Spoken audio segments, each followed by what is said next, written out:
너는 살면서 언제가 가장 무서웠어? 나는 누가 고르라고 하면 당연히 딱 하나 고를 수 있는 그런 경험이 하나 있어. 그러니까 언제쯤이었더라?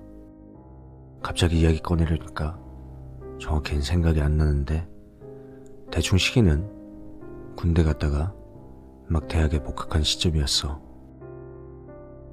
뭐 안 그런 사람이 더 많겠지만 1, 2학년 망치는 대학생들 심심찮게 보일 수 있잖아. 그래, 그게 바로 나였어.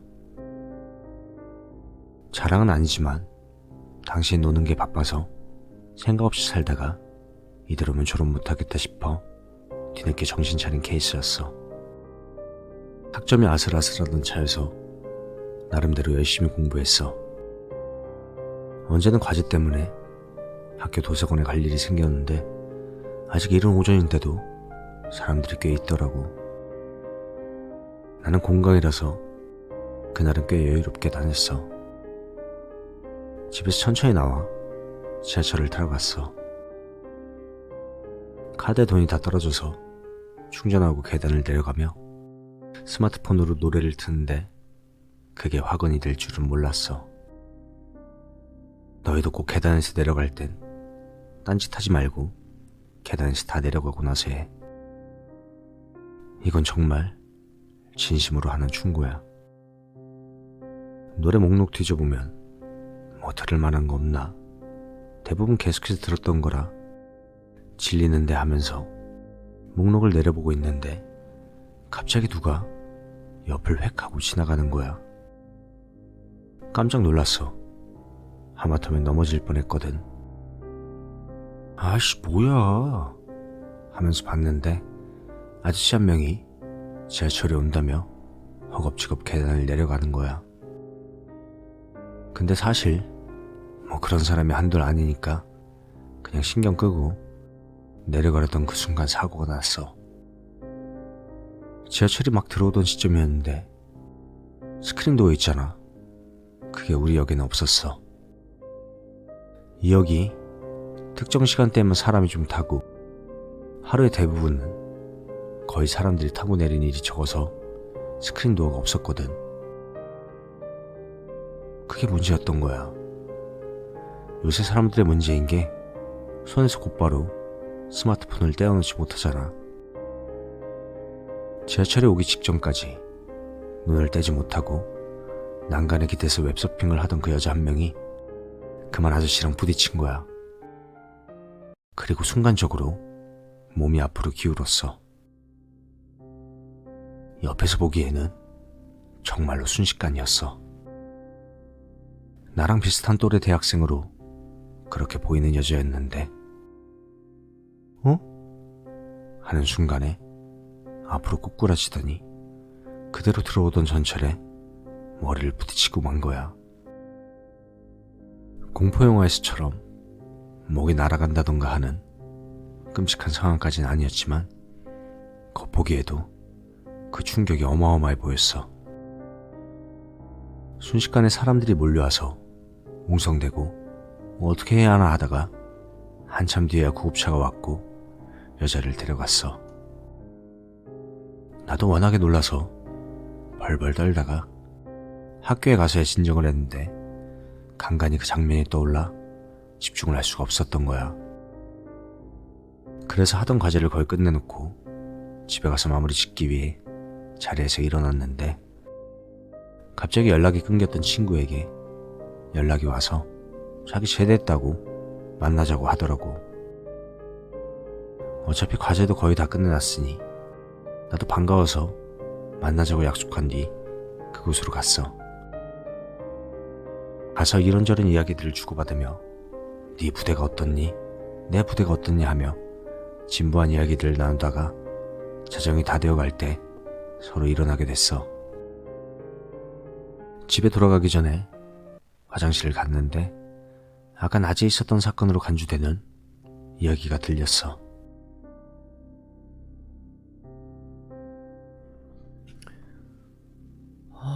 그래서 어떻게 됐대? 뭐 죽었다던데? 뇌진탕으로. 그 우리 언니 친구였거든. 아, 진짜 불쌍하다. 아까 옆에 있던 사람으로서 곁에서 봤을 땐 출혈은 많이 없어 보였는데 뇌 충격이 심했나 보다 싶었어. 장소가 좀 아니긴 했지만 고인의 명복을 빌어주며 우리는 밖으로 나왔지. 야, 나중에 또 보자. 연락 좀 자주 해. 그렇게 인사하고 지하철 타려고 역으로 갔는데 나과는 다르게 역에 사람이 한 명도 없었어. 안 그래도 그 일 때문에 무서운데 분위기가 한층 더 음산한 거야. 술기운으로 괜한 배짱 부리며 막차 올 때까지 딴청 피웠어. 부르지도 못하는 어려운 노래도 따라 불러보고 그러다 사람 오나 싶어 계단도 한 번씩 쳐다보고 한 10분가량 기다리니까 그제서야 열차가 왔어. 그제서야 지하철이 왔어. 노래나 들으면서 가려고 핸드폰을 꺼내며 난간에 기댄 채로 열차를 기다렸어. 열차가 들어오고 있습니다. 안전선 안쪽으로. 성우 목소리를 한 귀로 흘리면서 핸드폰을 켰는데 전원이 들어오질 않았어. 어? 이거 왜 이래? 벌써 배터리가 다 될 리가 없으니까 핸드폰을 이리저리 흔들면서 검은색 액정만 바라보는데 순간 액정에 나 말고 다른 얼굴 하나가 비쳤어. 너무 놀라서 몸까지 떨리는데 그 순간 갑자기 내 몸이 앞으로 쏠렸어. 마치 아까 낮에 사고가 났던 여자처럼 몸이 훅 기울었는데 무의식적으로 난간을 손으로 붙잡고 반대쪽으로 허리를 확 꺾었어. 그 덕에 열차가 눈앞에 스쳐 지나가는 선에서 끝날 수 있었고, 하지만 내 정신은 혼미해졌지. 이게 무슨 일인가 싶어서 주저앉아 있었는데 막차가 떠나가려는 소리에 정신 차리고 허겁지겁 열차에 올라탔어.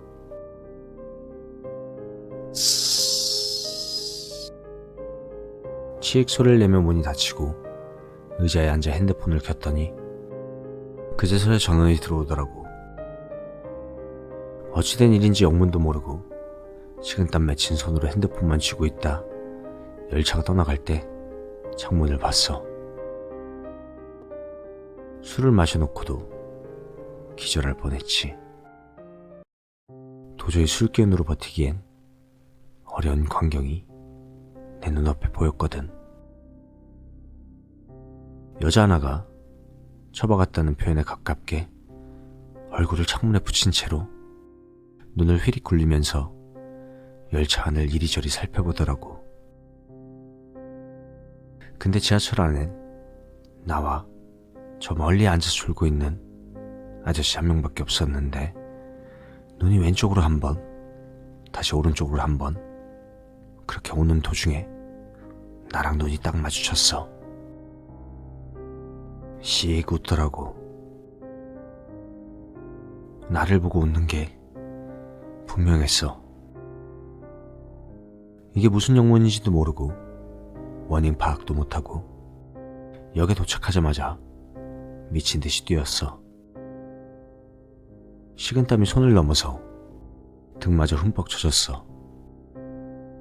엄마는 자고 있었고 아버지는 아직 안 들어오셨었어. 혼자 헉헉거리면서 부엌에 가서 물을 마시는데 갑자기 누가 내 어깨를 툭 하고 건드는 바람에 하면서 들고 있던 컵을 떨어뜨렸어. 두드렸던 사람은 엄마였는데 왜 그래 아들? 무슨 일 있어? 하며 내 얼굴을 살펴보셨어. 당연히 땀이 비오듯 나니까 걱정하셨겠지. 난 그냥 갑자기 나와서 놀랐다고 하고 샤워를 하러 화장실에 들어갔어.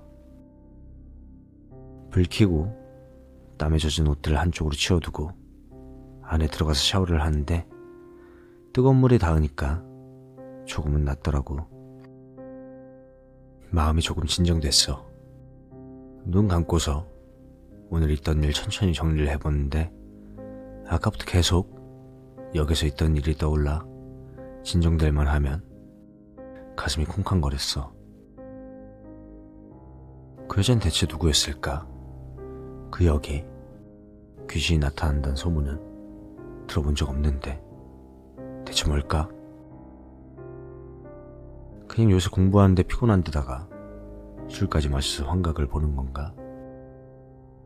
심지어 그런 일까지 눈앞에서 목격했으니 그럴만했나 하며 혼자서 환미하였어. 그런 내가 바보였던 거지. 이제 머리만 감고 마무리하려고 샴푸를 한번 쭉 짜내서 머리 거품 내고 물을 트는데 물이 안 나오는 거야. 아이씨, 이건 또 왜 이래? 짜증을 내면서 가늘게 실눈을 뜨고 샤워기를 집어 물 나오도록 흔드는데 물줄기는 안 나오고 물방울만 뚝뚝 떨어지는 거야. 요상하게도 물방울이 너무나도 차가웠어. 근데 자세히 보니까 샤워기에서 떨어지는 물방울이 아니었어. 조금 더 위에서, 거의 꼭대기에서 고드름을 타고 떨어지듯 내려오는 물방울이었어. 꼭 온도마저 얼음에서 나온 듯이 차가웠어. 그래, 차마 고개를 들지 못했지. 무언가가 닿는 촉감이라곤 물방울밖에 없었지만 확실한 기척이란 게 있었으니까. 침 넘어가는 소리가 화장실에 울려 퍼지는 것 같았어. 이대로 있을 수도 없는데 도대체 어떻게 할까? 그냥 미친 척하고 엄마가 계신 안방으로 뛰어나갈까? 그런데 문이 안 열리면 잡다한 생각을 하고 있는데 실눈으로 빛이 사라지는 게 보였어. 두세 번 정도 깜빡이더니 이내 화장실 불이 픽 하고 나가는 거야. 어두컴컴한 화장실에 혼자 남아있었어. 아니, 정확히는 혼자가 아니었을 거야.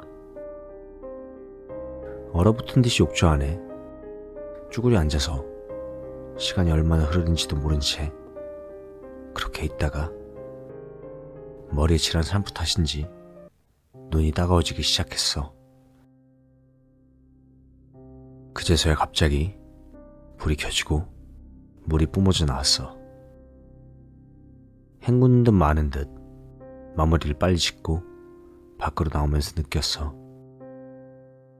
내가 예산일에 휘말린 게 아니구나 하고. 그날 군대까지 제대한 놈이 무서워서는 엄마 방으로 기어들어가 잤어. 엄마는 나이 먹고 갑자기 왜 어리광리냐며 크게 한 소리 했지만 난 꽤 긴박한 상황이었어.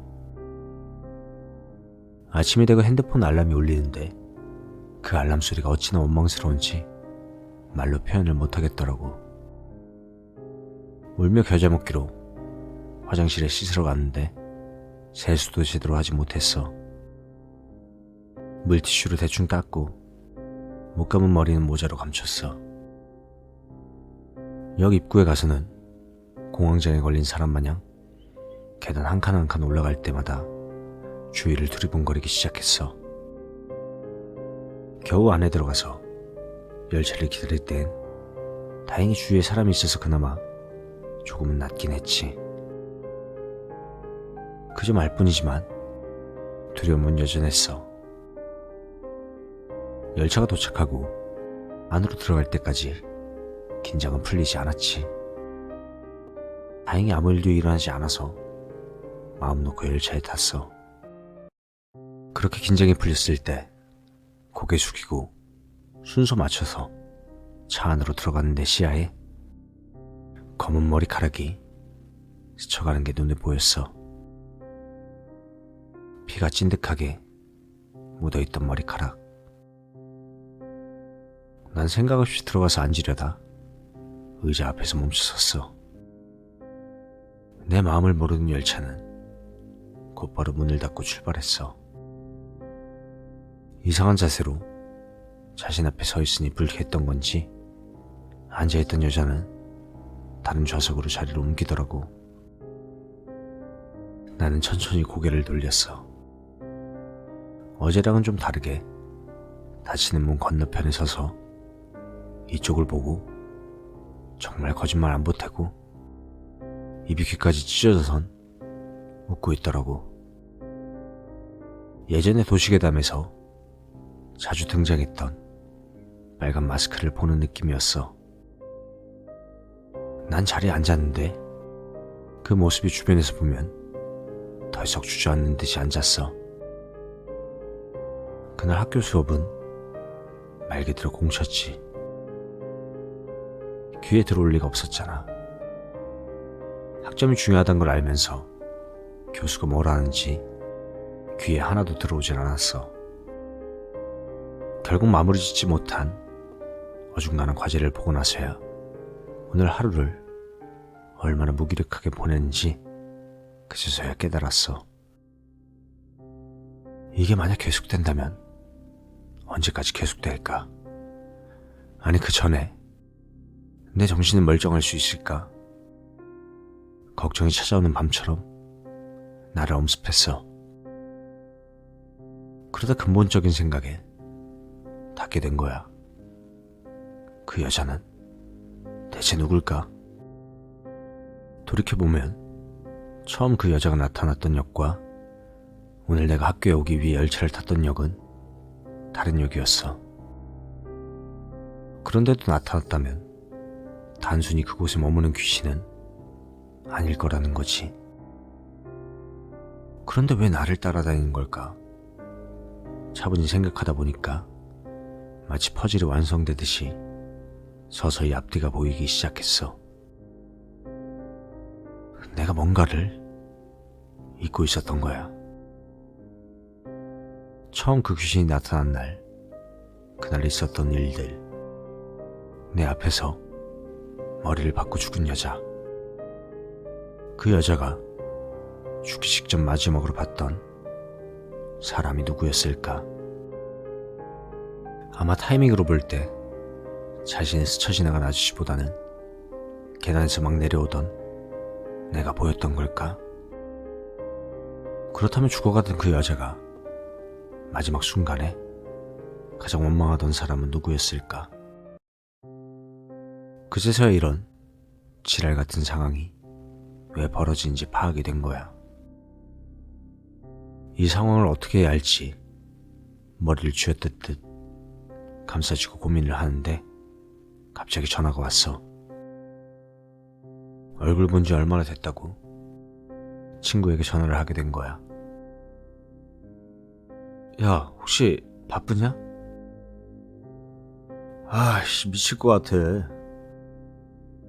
뜻밖의 대답에 왜 그러냐고 하길래 울먹이듯 횡설수설했더니 그 녀석이 만나자고 하더라고. 지난번에 봤던 거기서 기다리고 있겠다기에 약속 시간보다도 먼저 가서 기다렸어. 그렇게 만나서 쓰잘데기 없는 말을 주고받다가 그 친구가 먼저 물어왔어. 야, 너 왜 그러는데? 차마 어떻게 말해야 할지 몰라서 또 횡설수설하다가 조금 지나서 진정하고 있는 그대로 처음부터 지금까지 단 며칠간에 있었던 일들을 이야기하기 시작했어. 의외로 진중하게 이야기를 들어주었고 그 덕에 나도 차분하게 말할 수 있었어. 자초지종을 다 듣고 난 녀석은 마치 이 분야의 전문가인 것처럼 순서대로 해결 방법을 제시했어. 일단 오해를 풀어야지. 뭐 어떻게? 뭐 어떻게든. 지금 생각하면 다소 무책임한 발언이었지만 당시 나한테는 아군이 생겼다는 느낌에 너무나도 든든했거든. 일단 어떻게든 접점을 찾아야 해서 여자에 대해 수문하는 것이 최우선이었어. 하지만 그 여자가 마지막으로 실려갔던 병원도 학교도 부모도 모르는 상황에서 막막하기 시작했지. 그 언니 죽었다며. 아, 너한테는 말 안 해줬었나? 그렇게 절망하던 내게 더할 나위 없는 기회가 찾아왔어. 한 번이지만 낯이 익은 그 목소리. 지난번에 들었던 목소리였어. 나는 화장실에서 뛰쳐나왔지. 저기요, 잠시만요. 갑자기 화장실에서 뛰쳐나와 말을 걸기 시작하니까 당황해 하더라고.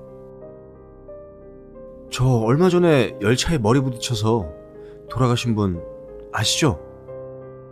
죄송한데 제가 건너 아는 분인데 그때 찾아뵙질 못해서요. 저 혹시 그분 학교나 뭐 이름이라던가 아시는 거 있으면 알려줄 수 있나요? 저 꽃이라도 들고 한번 찾아뵈야 될 것 같아서요. 다행히 경계가 풀려 여자의 주소를 알아낼 수 있었고 친구에게 말하니 당장 가지고 하더라고. 근데 전철을 탈 용기가 나지 않았어. 그랬더니 친구가 자기랑 같이 타면 괜찮다는 거야. 무슨 말이냐고 물어보니까 타보면 안다고 하더라고. 그래서 그 친구랑 같이 전철에 탔는데 정말로 여자가 나타나지 않았어. 이게 어떻게 된 일이냐고 물어보니까 그 녀석이 말한 적 없던 집안 이야기를 들을 수 있었어. 알고 보니까 집에 신기가 있었기 때문에 내 이야기를 진지하게 들어줬었고 자신은 가족들과 달리 연기가 세서 귀신이 함부로 접근 못한다더라고.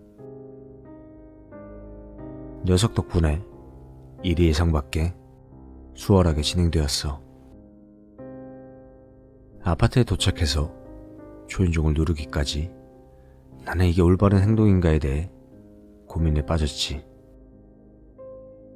그런데 친구가 초인종을 눌러버렸어.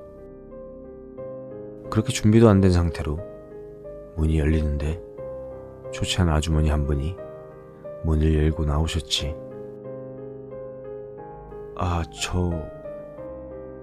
나는 들고 온 국화꽃을 내밀었어.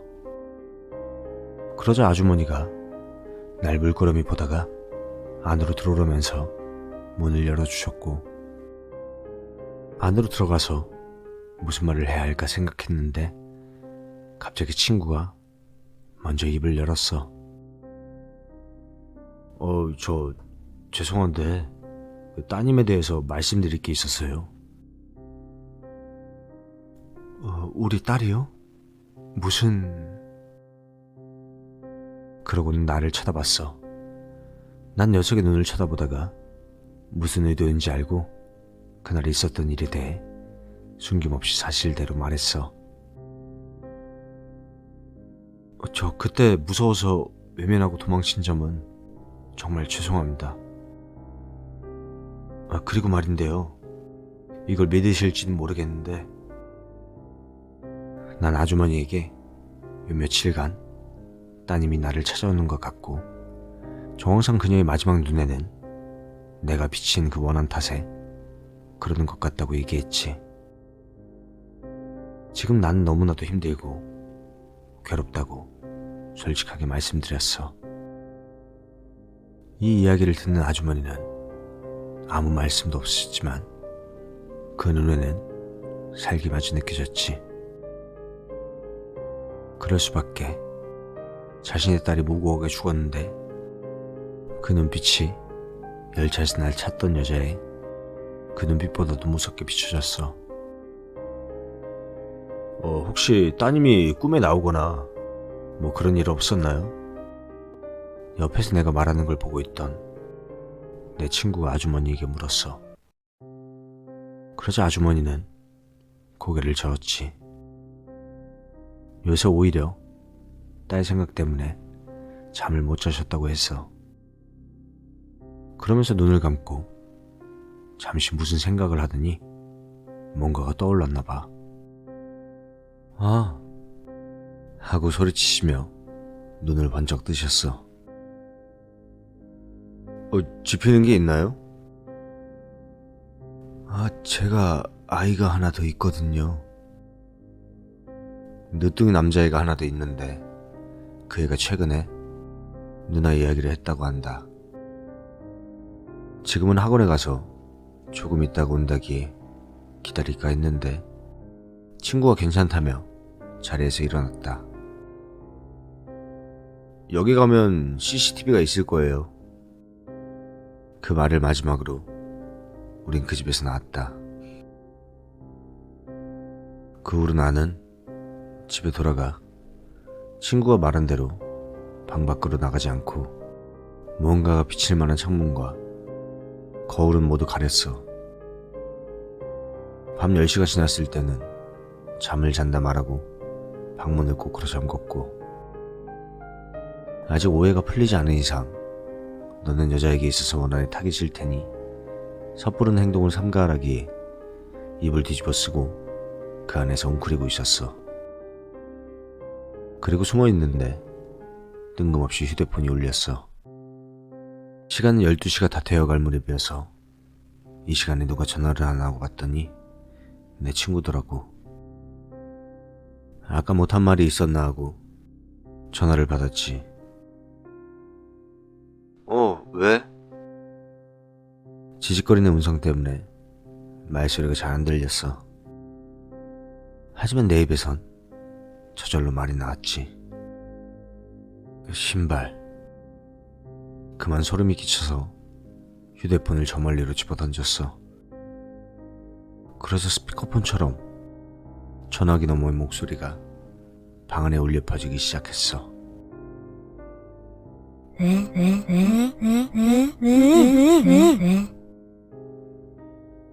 왜 자신을 밀었냐고 말하는 것일까?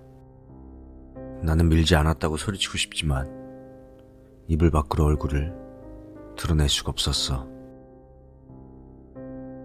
그 여자를 자극하는 건 좋지 않은 행동일 거다 싶어 그녀의 원망 섞인 목소리를 계속해서 들어야만 했지.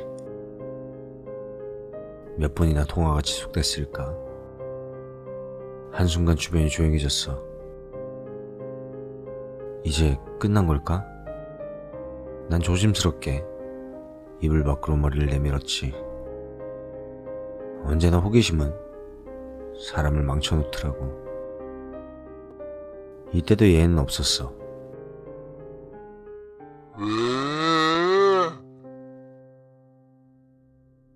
늘어진 듯한 목소리가 다시 휴대폰에서 나오기 시작했어. 그러더니 내가 가려뒀던 방 안의 온갖 물건들이 흔들리기 시작했지. 마치 지진이라도 난 것 마냥 책상 위부터, 그리고 벽에서, 그리고 내 바로 머리맡에서 덜덜덜덜 흔들리는데 누군가가 손으로 잡고 흔드는 것 같았어. 소리를 지르며 창문에서 떨어졌지만 진동은 멈추질 않았어. 그리고 그녀의 목소리도